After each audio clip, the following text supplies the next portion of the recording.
इरशाद फरमाते हैं कि जो मोहब्बत से अपनी माँ का चेहरा देखे अल्लाह ताला उसे हज मकबूल का सवाब अता फरमाता है। अल्लाह अकबर। अब ये बहुत छोटी बात नहीं है, ये बात मेरी नहीं है, ये गुलाम गौस कादरी की बात नहीं है, ये हुजूर के एक मोजज़ा पे या हुजूर की एक खसलत पे या आका की एक सिफत पे अगर पूरी मखलूकात गुफ्तगू करे, अल्लामा ज़रक़ानी लिखते हैं कि कयामत तक गुफ्तगू करे, लोगों की बात खत्म हो सकती है, मुस्तफा की बात की तशरीह खत्म नहीं हो सकती। यही मतलब है ना इतनी बड़ी मस्जिद बनाने की। हमारे अल्लामा कौनैन खान फरीदी और इनके खानदान के लोगों का यही पैगाम है, ये नमाज का इंपोर्टेंस है। और क्यों ना हो कि हुजूर ने फरमाया कि नमाज को वक्तों पे अदा करना। और दूसरी चीज मेरे आका ने क्या फरमाया, जब अब्दुल्लाह इब्न मसूद ने पूछा था तो मेरे आका सल्लल्लाहु अलैहि वसल्लम ने इरशाद फरमाया, आका फरमाते हैं, दूसरी चीज हुजूर ने ये इरशाद फरमाया, मेरे आका सल्लल्लाहु अलैहि वसल्लम इरशाद फरमाते हैं, माँ बाप के हुकूक को अदा करना। ये पता ये चला कि हुकूकुल अल्लाह में सबसे पहला हक नमाज का जिक्र किया और हुकूकुल इबाद के भी पहले हक को जिक्र किया, क्योंकि मेरे आका को अल्लाह तबारक व तआला ने जवामिउल कलिम का मोजज़ा अता फरमाया है। हुजूर पाक बोलते कम हैं, लेकिन उसको फैलाया जाए तो क़यामत तक आका की बात फैलती रहे, फिर भी हुजूर की बात खत्म नहीं होगी। यहाँ तक कि अल्लामा ज़रक़ानी रहमतुल्लाह अलैह अपनी किताब के अंदर, अल्लामा ज़रक़ानी लिखते हैं, इमाम ज़रक़ानी अपनी किताब के अंदर लिखते हैं कि अल्लाह को छोड़ के पूरी मखलूकात एक जगह जमा हो जाए, अल्लाह की सारी मखलूकात, तमाम अंबिया रसूल पाक के भी छोड़ के हजरत आदम से ईसा तक और तमाम नबी की उम्मत, तमाम इंसान, जिन्नात, फरिश्ते और अल्लाह की तमाम मखलूकात एक जगह जमा हो जाए और हुजूर की एक हदीस जो मेरे आका ने एक बार इरशाद फरमाया, क्योंकि मेरे आका को जवामिउल कलिम का मोजज़ा अल्लाह ने अता फरमाया है, हुजूर के एक मोजज़ा पे या हुजूर की एक खसलत पे या आका की एक सिफत पे अगर पूरी मखलूकात गुफ्तगू करे, अल्लामा ज़रक़ानी लिखते हैं कि कयामत तक गुफ्तगू करे, लोगों की बात खत्म हो सकती है, मुस्तफा की बात की तशरीह खत्म नहीं हो सकती।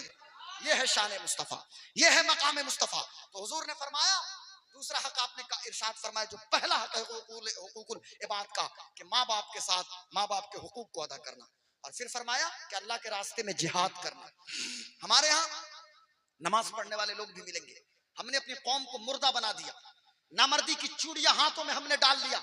मेरी बातें कड़वी होती हैं, यूट्यूब पर सैकड़ों तकरीरें पड़ी हैं, आपने सुना भी होगा, लेकिन माफ कीजिएगा खुदारा, हमारी नस्लों को पता नहीं है कि सुल्तान सलाहुद्दीन अय्यूबी कौन है, हमारी नस्लों को पता नहीं है कि नूरुद्दीन जंगी कौन है, हम इल्ला माशाअल्लाह, मैं सबकी बात नहीं करता, हमारी नस्लों को पता नहीं है कि शेर मैसूर टीपू सुल्तान कौन है, हमारी नस्लों को पता नहीं कि सुल्तान शमसुद्दीन अल्तमश कौन है, हमारी नस्लों को पता नहीं कि औरंगजेब आलमगीर कौन है। हमने मोहम्मद इब्ने कासिम को भुला दिया, हमने सुल्तान मोहम्मद अल फातिह जिन्होंने इस्तांबुल कुस्तुनतुनिया को फतह किया और इस्तांबुल बना दिया, इस्लाम बोल बना दिया, हमारे बच्चों को खबर नहीं। हमने बालवीर की कथा को सुना सुना के, हमने छोटू मोटू पतलू के कार्टून दिखा दिखा के, हमने डोरेमोन और पोकेमोन की कहानियां दिखा दिखा के अपने बच्चों के हाथों में नामर्दी की चूड़ियां डाल दी। फिर हमारी नस्लों में कोई अय्यूबी की नस्ल नौ कहाँ है, कोई खालिद बिन वलीद का जानशीन क्यों नहीं उठता, कोई नूरुद्दीन जंगी का चाहने वाला क्यों नहीं उठता।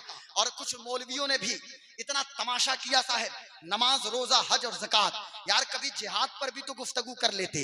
हुजूर ने क्यों इरशाद फरमाया, पहले आपने नमाज का जिक्र किया हजरत अब्दुल्लाह इब्ने मसूद की बात पे सवाल पे, फिर दूसरी बार मेरे आका सल्लल्लाहु अलैहि वसल्लम ने माँ बाप के हुकूक को बयान किया, और फिर जब तीसरी बार अब्दुल्लाह इब्ने मसूद ने पूछा तो मेरे आका सल्लल्लाहु अलैहि वसल्लम ने इरशाद फरमाया, अल्लाह के रास्ते में जिहाद, यानी जो अल्लाह के रास्ते का मुजाहिद होगा, क्योंकि ये सबसे बड़ा हक है अल्लाह के रास्ते में जिहाद करने वाला, तो जो मुजाहिद होगा वो फासिक व फाजिर के खिलाफ भी मोर्चा लेगा, और जो मुजाहिद होगा जालिम बादशाह से समझौता नहीं करेगा, बल्कि हुसैन इब्ने अली के नक्शे कदम पे चल के अपनी सर तो दे देगा, लेकिन जालिम के सामने सर नहीं झुकाएगा। ये होना चाहिए सर, ये जज्बा होना चाहिए, ये मर्दानगी होनी चाहिए। और हम लोग क्या, हमारी पोजीशन हो गई है, मैं तो कुछ कह नहीं सकता भाई। तो अब्दुल्लाह इब्ने मसूद से तीन, आप जरा सुनिए, गौर से सुनिएगा, अजमते वालिदा, माँ की बात चल रही है। मैं तीन हदीस शरीफ, ऐसे तो कई हदीसें पढ़ सकता हूँ, लेकिन तीन हदीस शरीफ फौरन फौरन जहन में आई हो, मैं पेश करता हूँ। जरा सुनिए, माँ कौन होती है, माँ, माँ क्या है। माँ, जिस माँ का इंतकाल हुआ, जिस माँ का, जो माँ हजरत सैयद मूसा फरीदी की बहन भी है, जो माँ हुजूर बाबू हुजूर की बीवी हैं, लेकिन जो खातून कौनैन खान फरीदी की वालिदा है, हजरत अल्लामा पीर तरीकत की वालिदा, हुजूर शब्बर भाई की वालिदा है। अल्लाहु अकबर। माँ चली गई, लेकिन माँ होती कौन है जरा सुनना। माँ आपकी भी माँ जिंदा होंगी। माओ का मनसब और माँ का मकाम क्या है जरा गौर कीजिएगा। एक अल्लाह के रसूल सल्लल्लाहु अलैहि वसल्लम के सहाबी हैं। ये कौन है? हजरत अब्दुल्ला इब्ने उमर हैं। हजरत अब्दुल्ला इब्ने उमर खाने काबा का तवाफ कर रहे हैं। ये अब्दुल्ला इब्ने उमर कौन है? अब्दुल्ला इब्ने उमर हजरत फारूक आजम के बेटे हैं। आप याद करते जाइए, दुआए मुस्तफ़ा, तलबे मुस्तफ़ा, मुरादे मुस्तफ़ा, यारे मज़ारे मुस्तफ़ा, हजरत सैयदना सरकार उमर इब्ने खत्ताब, हजरत फारूक आजम, उनके बेटे अब्दुल्ला इब्ने उमर हैं। ये काबे का तवाफ कर रहे हैं। इन्होंने क्या देखा? एक शख्स है यमन का रहने वाला, यमन से मक्का आया है, अपनी माँ को गोद में लिया है और काबे का तवाफ वो कर रहा है। ऐन मकाम इब्राहिम पे जब अब्दुल्ला इब्ने उमर पहुंचे, वो यमनी शख्स भी इनके करीब हुआ और कहने लगा कि ऐ अब्दुल्ला इब्ने उमर, मेरी माँ मेरी गोद में है और मैं काबे का तवाफ कर रहा हूँ। मैंने तो अपनी माँ का हक अदा कर दिया। चूंकि यमन से जो काफिला मक्का आया है, मेरी अम्मा उस पोजीशन में नहीं है कि मेरी अम्मा सवारी पे बैठ जाएं। मैंने अपनी अम्मी जान को गोद पे लिया। कभी मैं खुद सवारी पे बैठता था, कभी मैं पैदल चलता था। आज मैं हरम मक्की में हूँ, सामने काबा है, काबे की दीवार में हजर अस्वद है, मैं काबे का तवाफ कर रहा हूँ। मेरी अम्मा मेरी पीठ पे हैं, कभी मेरी माँ मेरी गोद में है। हजरत अब्दुल्ला इब्ने उमर ने इरशाद फरमाया, तुम कहते हो कि तुमने अपनी माँ का हक अदा किया। अरे तुम्हारी पैदाइश में तुम्हारी माँ ने जितने झटकों को बर्दाश्त किया है, उन झटकों में से एक झटके का हक तुमने नहीं अदा किया है। अल्लाह अकबर। ये माँ होती है। 9 महीना तक जो माँ बेटे को पेट में रखे, यूटेरस ये होता है। बाईं जानिब हम भी अपनी अम्मा के पेट में थे, आप भी अपनी माँ के पेट में थे। यूटेरस के अंदर रहमे मादर में जिस माँ ने 9 महीना रखा और पैदाइश के बाद अल्लाह अकबर सर्दियों की लंबी लंबी रातें होती थी। आज हम अपने बच्चों को देखते हैं, हमारे यहाँ तो पेम्पर भी है, हमारे यहाँ तो हग्गिस भी मौजूद है, ये तमाम चीजें मौजूद हैं। हम अपने हमारी औरतें घरों में अपने बच्चों को पेम्पर पहना देती हैं, डायपर पहना देती हैं, बिस्तर भी सही है, कमरा भी सही है। ये और बात है कि बच्चे की सेहत डायपर की वजह से खराब हो जाए, बच्चे की सेहत हग्गिस और पेम्पर की वजह से खराब हो जाए। लेकिन जब हम लोग छोटे थे, अभी जो मेरी उम्र के जो लोग होंगे या हजरत साहब किबला की उम्र के जो लोग होंगे, जब हम लोग छोटे थे, सर्दियों की लंबी लंबी रातें थी।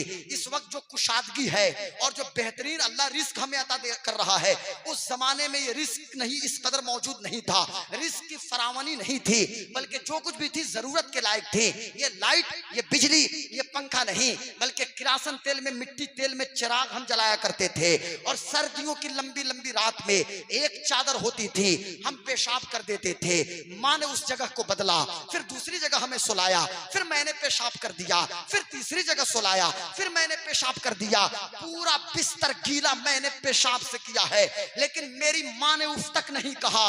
माँ उस पेशाब पे सो गई और मुझे सीने पे सुला लिया है, और पूरी रात माँ कांपती रही है। और आज जब हमारी हड्डियों में गूदा हुआ, आज जब हड्डियों में मगज हुआ, आज जब हम मजबूत हुए, तो हमने क्या किया? हमने बीवी के कहने में आके अपनी माँ को सताना शुरू किया, अपने माँ पे जुल्म सितम के पहाड़ तोड़ना शुरू किया, हमने अपने माँ को नजरअंदाज करना शुरू किया। जरा गौर तो कर लेते, जिस माँ ने 2 साल से 2.5 साल की मुद्दत तक अपने खूने जिगर को दूध की शक्ल में हमें पिलाया है, वो माँ कितनी अजीम होती है, उस माँ का मकाम कितना बुलंद होता है। एक सहाबी आते हैं रसूल पाक की बारगाह में, अर्ज करते हैं, या रसूल अल्लाह सल्लल्लाहु अलैहि वसल्लम, मैं जिहाद में जाना चाहता हूँ, मुझे इजाजत दीजिए। आका करीम सल्लल्लाहु अलैहि वसल्लम ने देख लिया था, चूंकि हुजूर जानते हैं, मुस्तफा की गैब वाली निगाहें देख रही हैं कि इसके घर में एक बूढ़ी माँ है, जिहाद से भी ज्यादा जरूरी है कि अपनी माँ की खिदमत करे। आका ने इरशाद फरमाया, तुम जिहाद में जाना चाहते हो? कहने लगे, हाँ हाँ या रसूल अल्लाह, मैं जिहाद के मैदान में जाना चाहता हूँ। आका ने इरशाद फरमाया, घर में तुम्हारी अम्मा है? कहने लगे, हाँ या रसूल अल्लाह, घर में मेरी बूढ़ी माँ है। आका करीम सल्लल्लाहु अलैहि वसल्लम ने इरशाद फरमाया कि तुम जिहाद में मत जाओ, अपनी माँ की खिदमत करो। माँ की खिदमत करना और अल्लाह ताला तुम्हें जिहाद का सवाब अता फरमाएगा। माँ की खिदमत पर मुजाहिद का सवाब मिल रहा है। और फिर हुजूर ने क्या इरशाद फरमाया? आका इरशाद फरमाते हैं कि जो मोहब्बत से अपनी माँ का चेहरा देखे अल्लाह ताला उसे हज मकबूल का सवाब अता फरमाता है।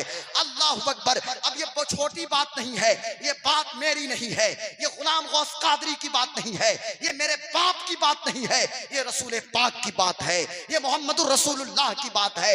आका ने फरमाया है कि जो माँ की चेहरा को मोहब्बत से देखे, बाप के चेहरे को मोहब्बत से देखे। सहाबा ने पलट के पूछ दिया था, या रसूल अल्लाह, अगर 100 बार भी, क्योंकि जिस आंगन में मैं हूं अम्मा भी वही मौजूद हैं, जिस कमरे में मैं हूं अम्मा भी मेरे बगल में मौजूद है, मेरी माँ बूढ़ी हो चुकी है और मैं अम्मा के बगल में हूं, हर वक्त माँ को देख रहा हूं, हर लम्हा माँ को देख रहा हूं। सहाबी ने पलट के पूछा था, या रसूल अल्लाह, अगर एक शख्स 100 मर्तबा अपनी माँ को देखे तो हुजूर दर का दरियाए करम जोश में था।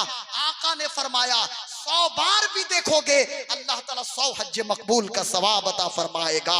अल्लाह अकबर। ये तो तमसीलन मेरे आका ने समझाया। गुलाम गौस कादरी को कह लेने दो, अरे 24 घंटे के हर मिनट और हर मिनट के हर सेकंड और हर सेकंड के करोड़वें हिस्से में भी हर लम्हा अगर कोई बेटा या बेटी अपनी माँ को बार बार देखे, एक बार देखे, फिर देखे, फिर देखे, फिर देखे, पलक झपकाए फिर देखे, अरे 24 घंटे में अगर 1000 बार भी देखेगा अल्लाह ताला हज मकबूल का सवाब अता फरमाएगा। ये माँ की शान है, ये माँ का मकाम है, ये माँ की अजमत है। और माँ की अजमत पे, माँ की खिदमत पे क्या मिलता है, जरा सुनिए। मैं सिर्फ 2 बातें पेश करता हूँ माँ की खिदमत पे, चूंकि हदीस शरीफ तो बहुत जहन में है, लेकिन सुनिए। मदीना शरीफ है, मस्जिद नबवी, बेटा गौर से सुनना, माओ को कभी तकलीफ मत पहुंचाना। अजमत वालिदा के जलसे में आने वालों, कभी भी उफ तक नहीं कहना है, हूं तक नहीं कहना है अपनी अम्मा को। वख्फिद लहुमा जनाह ज़ुल्ल, नरमी के साथ बिछ जाइए उनके पास। वक़ुर रब्बिरहमहुमा कमा रब्बयानी सगीरा, और अपने अल्लाह से दुआ कीजिए अगर रिस्क में फरावानी चाहते हैं, अगर आप चाहते हैं कि अल्लाह ताला आपके घर में बरकत नाजिल फरमाए, तो आप अल्लाह से दुआ कीजिए, अल्लाह रब्बिरहमहुमा कमा रब्बयानी सगीरा, ए अल्लाह मेरे माँ बाप पर वैसे ही रहम कर जिस तरह बचपने में उन्होंने हमारी परवरिश की है। बचपने में, अभी मैं उन चीजों को वाजे करूंगा, थोड़ा सा वक्त चाहिए, थोड़ी देर और गुफ्तगू हो। आप थोड़ा सा ऊब नहीं ना रहे, तो जरा दोनों हाथों को उठा के बोले तो या रसूल अल्लाह, है नहीं, दोनों हाथ उठा के या रसूल अल्लाह, या रसूल अल्लाह। माशा, जरा सुनिए। एक सहाबी है, कौन सहाबी?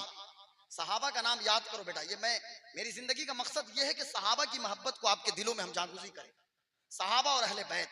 और हम अपने इमाम की जबान से यही कहेंगे, चश्मो चिरागे खानदाने बरकात, इमाम इश्क व मोहब्बत, इमाम अहले सुन्नत इमाम मोहम्मद रजा खान नव्वर अल्लाहु मरकदहू की जबान से कि अहले सुन्नत का है बेड़ा पार, असहाबे हुजूर नज्म है और नाव है इतरत रसूलुल्लाह की। सहाबा और अहले बैत सब हमारे सर के ताज हैं। सुनिए, हजरत हुज़ैफा, हजरत हुज़ैफा यमानी, हुज़ैफा का नाम तो सबने सुना होगा। कौन हुज़ैफा? राजदार मुस्तफा हुज़ैफा। कौन हुज़ैफा? अपने बच्चों का नाम हुज़ैफा रखो, हाँ, सहाबा के नाम पे बेटों का नाम रखिए। ये मैं बार बार कहूंगा आपसे, हमारे यहाँ नाम रखने का अजब रिवाज है। एक सहाबी गोद में बेटा लेके हुजूर के पास गए, या रसूल अल्लाह बेटा हुआ है, क्या नाम रखूं? आका ने इरशाद फरमाया कि हमजा रखो, हमजा। मेरे चचा का नाम हमजा है, मेरे चचा उहुद में शहीद हो गए, सैयदुश शुहदा अमीर हमजा से मुझे बेपनाह मोहब्बत है, अपने बेटे का नाम हमजा रखो। हुजूर ने फरमाया कि अंबिया के नाम पे अपने बच्चों का नाम रखो, या मेरे सहाबा के नाम। हमारे यहाँ गुड्डू, शुड्डू, पुड्डू, लड़कियों का नाम ब्यूटी, शिवटी, ट्यूटी और क्या क्या सब नाम पढ़ते हैं। तो नाम आप फातिमा रखें, कोई भी नाम दे, हानिया फातिमा या कोई सा भी नाम दे, तो उसमें आयशा फातिमा, खदीजा फातिमा, लड़कों के नाम सहाबा के नाम पे, अंबिया के नाम पे। तो बात ये चल रही थी, हजरत हुज़ैफा कौन सहाबी? हजरत हुज़ैफा वो सहाबी हैं कि हजरत फारूक आजम ने कहा था अब्दुल्लाह इब्न उमर से, अब्दुल्लाह इब्न उमर, जब मैं इंतकाल कर जाऊं तो देखना कि मेरे जनाजे में हुज़ैफा है कि नहीं। एक बार पूछा था हुज़ैफा को, बोला कि अमीरुल मोमिनीन, फारूक आजम ने कहा हुज़ैफा, हुजूर ने जो राज की बातें आपसे की हैं जरा मुझे भी बता दें। तो हजरत हुज़ैफा ने कहा था, या अमीरुल मोमिनीन, ये हुजूर और मेरे बीच की बात है, रसूल पाक और मेरे बीच की बात मैं आपसे नहीं बता सकता। फारूक आजम ने कहा कि मुनाफिकीन की फहरिस्त में उमर का नाम तो नहीं। कहा नहीं नहीं, ये तो मैं जमानत दूंगा कि आपका नाम नहीं।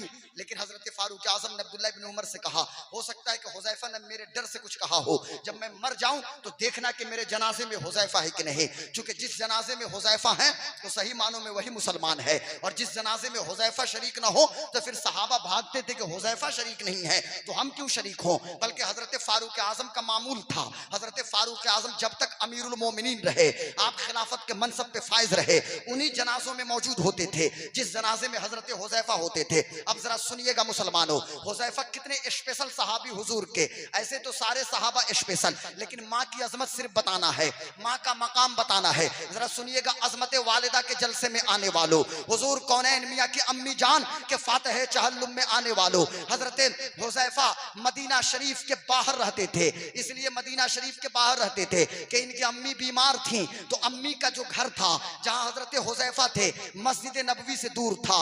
एक दिन गुजर गया, फजर जोहर असर मगरिब इशा किसी वक्त मस्जिद नबवी में नहीं आए, घर ही में नमाज पढ़ रहे हैं, अपनी अम्मी की खिदमत कर रहे हैं। दूसरा दिन गुजर गया, तीसरा दिन गुजर गया, जब 3 दिन और 3 रात गुजर चुके तो हजरत हुज़ैफा ने अम्मा से अर्ज किया, अम्मा दिल बड़ा बेचैन रहता है और मैं बड़ा मगमूम हूँ। अम्मी जान आप बीमार हैं, आपकी सेहत इजाजत नहीं देती कि मैं मस्जिद नबवी जाऊं और जाकर हुजूर के पीछे नमाज पढ़ूं, लेकिन अम्मी मगरिब की नमाज पढ़ने की इजाजत दीजिए। अम्मा मुझे इजाजत दीजिए कि मैं मस्जिद नबवी जाऊं और हुजूर पाक सल्लल्लाहु अलैहि वसल्लम के पीछे मगरिब की नमाज अदा करके आ जाऊं। हजरत हुज़ैफा की अम्मी जान, चूंकि ये भी सहाबिया हैं, इन्होंने कहा ठीक है बेटा, जा तो रहे हो रसूल पाक की बारगाह में, लेकिन मेरा सलाम, तवज्जो से सुनिएगा तो बात समझ में आएगी, मेरा सलाम पेश करना, मेरे लिए और अपने लिए दुआ करा लेना।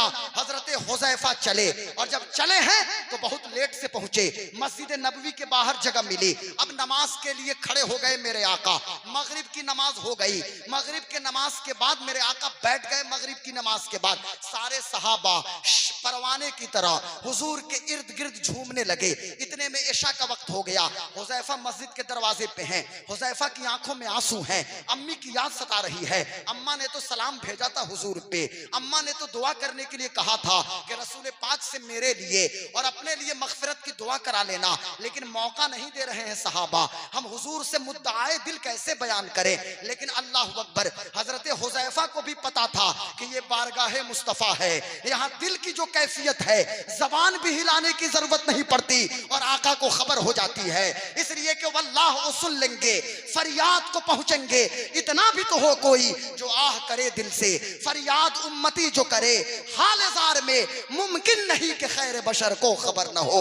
इशा का वक्त हो गया, नज़र सुनना मुसलमानों, इशा का वक्त हो गया, इशा की नमाज हो गई, सारे सहाबा मस्जिद से निकल गए। लेकिन हुज़ैफा को तो रुकना था, क्योंकि माँ से वादा किया था, नबी को सलाम पेश करना है, अम्मी ने सलाम भेजा है, अम्मा ने अपने लिए दुआ कराया है, मेरे लिए दुआ कराने का हुक्म दिया है। अब हुज़ैफा हिम्मत बांध के हुजूर के पीछे हैं। मेरे आका अपनी जगह से उठे, जो लोग भी मदीना गए हैं उनको खबर होगी कि रसूल पाक का जो मेंबर है और मेरे आका का जो मुसल्ला है और वहां जो हुजरा आपका है, जो सब्ज गुंबद है, वही हुजरा आयशा है। इस बीच की जगह को रियाजुल जन्ना कहा जाता है। बहुत ज्यादा दूरी नहीं है। क्या हजरत, जो लोग भी मदीना गए होंगे देखे होंगे, बस यहाँ से लेके गालिबन वो मजार शरीफ तक मेरे आका उठे अपने मुसल्ला से, मुसल्ला रसूल से मुस्तफा उठे हैं और जब चले हैं हजरत आयशा के हुजरा की तरफ, हजरत हुज़ैफा भी पीछे पीछे हैं, मेरे आका आगे हैं। हुज़ैफा की तरफ चेहरा नहीं है, लेकिन हुजूर ने इरशाद फरमाया मन अंता, चेहरा उधर है लेकिन पीछे मुखातब करके कहते हैं मन अंता, और फिर खुद ही जवाब देते हैं गफरल्लाहु उम्मक व अंता या हुज़ैफा मा बालुका। हुज़ैफा अल्लाह तुझे भी बख्श दे, तेरी माँ को भी बख्श दे, मेरे पीछे क्यों खड़ा है। अब हुज़ैफा कदमे मुस्तफा में गिर गए, रोने लगे। आका ने उठाया, कहा हुज़ैफा रोते क्यों हो। अर्ज करते हैं या रसूल अल्लाह रो क्यों ना, जो बात दिल में थी जबान पे आने से पहले आपने खुद बयान कर दिया। ये माँ की खिदमत का सिला है कि हुज़ैफा की भी बख्शिश हो रही है और उनकी माँ की भी बख्शिश, और इसी माँ की खिदमत का नतीजा है कि कोई कर्न में बैठा है, यमन के कर्न में। तवज्जो हजरत, बस इसी पे गुफ्तगू खत्म। आखिरी बात सुनिएगा, अर्ज करना है, ये सारे उलमा जितने हैं मस्जिद के इमाम और उलमा, ये सब हमारे सर के ताज हैं, इसलिए कि मैं तो घूम घूम के तकरीर करता हूँ। आज यहाँ हूँ, कल मुजफ्फरपुर, तो परसों सीतामढ़ी, तो तरसों फला, तो ये पूरे मुल्क में घूमना है। पर ये वो लोग हैं जो एकदम मुख्तसर सी तनख्वाह पे एक जगह मौजूद होके काफी तटस्थता के साथ एक जगह मौजूद होके जो खिदमत दीन अंजाम दे रहे हैं। मैं तो अपनी दस्तार को भी उनके कदमों में रख दूं, ये मुकद्दस उलमा के कदमों में। चाचा जान माजरत चाहूंगा, ये जितने लोग हैं बहुत बड़ा मकाम आप लोगों का है, मैं तो आप लोगों के सामने छोटा बच्चा हूँ। हजरत की दुआ लेके एक बात कहूंगा, जरा गौर करना, ये माँ की खिदमत का सिला नहीं तो क्या है? मस्जिद नबवी है, सुफ़ा की दरसगाह है, सारे सहाबा मौजूद है, और ये अपने बाप की बात और लतीफा नहीं कर रहा हूँ, बल्कि मुस्लिम शरीफ की हदीस पेश कर रहा हूँ। आइए खड़े हो जाइए, ये कोई कहानी नहीं, सही मुस्लिम के अंदर मौजूद है, सही मुस्लिम शरीफ के अंदर मौजूद है। जरा सुनिए, मस्जिद नबवी है, सहाबा का मजमा है, और मेरे आका सल्लल्लाहु अलैहि वसल्लम इरशाद फरमाते हैं मस्जिद नबवी में बैठ के कि मेरे यार की खुशबू आ रही है। यार कहाँ है मुस्तफा का? सारे सहाबा तो हुजूर के सामने हैं, और आका फरमाते हैं मेरे यार की खुशबू आ रही है। तो कहा यमन के कर्न में वैस नाम का एक शख्स है जो खैरुत ताबईन है, मुझे उसकी खुशबू आ रही है। यहाँ फासलों की ज्यादती से इनायतों में कमी नहीं, कोई पास रह के बिलाल है, कोई दूर रह के ओवैस है। पास भी हैं तो बिलाल हैं। आप यहाँ पे बीहपुर में भी हो, राटन शरीफ में हो, जोगिया शरीफ में हो, या कहीं भी रहें, यहाँ फासलों की ज्यादती से इनायतों में कमी नहीं, कोई पास रह के बिलाल है, कोई दूर रह के ओवैस है। हजरत वैस करनी को सैयदुत ताबईन और खैरुत ताबईन, इधर देखो भाई, हजरत वैस करनी को सैयदुत ताबईन और खैरुत ताबईन मेरे आका सल्लल्लाहु अलैहि वसल्लम ने क्यों इरशाद फरमाया? आका करीम सल्लल्लाहु अलैहि वसल्लम इरशाद फरमाते हैं कि वैस खैरुत ताबईन है, उसकी एक माँ है, वो अपनी माँ की खिदमत में लगा रहा है। हजरत फारूक आजम खुद फरमाते हैं कि एक बार अल्लाह के रसूल ने मुझको बुलाया था, और बुला के मेरे आका ने इरशाद फरमाया, ए उमर सुनो, मेरा एक आशिक है, मेरा एक दीवाना है, जिसे दुनिया ओवैस के नाम से जानती है, वो अपनी माँ की खिदमत में है, इसलिए मेरी बारगाह में आने से वो माजूर है। तुम जब उससे मिलना तो मेरा सलाम पेश कर देना, और मेरा ये जोड़ा उसे दे देना। किताबों के अंदर आता है कि रसूल पाक सल्लल्लाहु अलैहि वसल्लम के पर्दा फरमाने के बाद अमीरुल मोमिनीन फारूक आजम हैं, और हजरत सरकार अली उल मुर्तजा हैं, इमामुल मशारिक वल मगारिब, हल्लालुल मुश्किलात वन नवाइब, मजहरुल अजाइब वल गराइब, हजरत सैयदना सरकार अली उल मुर्तजा हजरत अली हैं, और हजरत फारूक आजम ये चले हैं अरब से, यमन की धरती पे चले, और जब कर्न की सरजमीन पे चले, तलाशते तलाशते, ढूंढते ढूंढते उस दीवाने से मुलाकात हुई, और जब पूछने वालों ने पूछा था वैस जरा बताओ तो हुजूर कैसे हैं, तो फिर वैस की आंखों में छम छम आंसू गिरने लगे। वैस ने पलट के पूछा था, उमर आप तो बारगाह मुस्तफा में बैठे होते थे, आप जरा मेरे आका का हुलिया सुना दीजिए, आप तो रसूल पाक के जिस्म अनवर के बारे में बता दीजिए। फारूक आज़म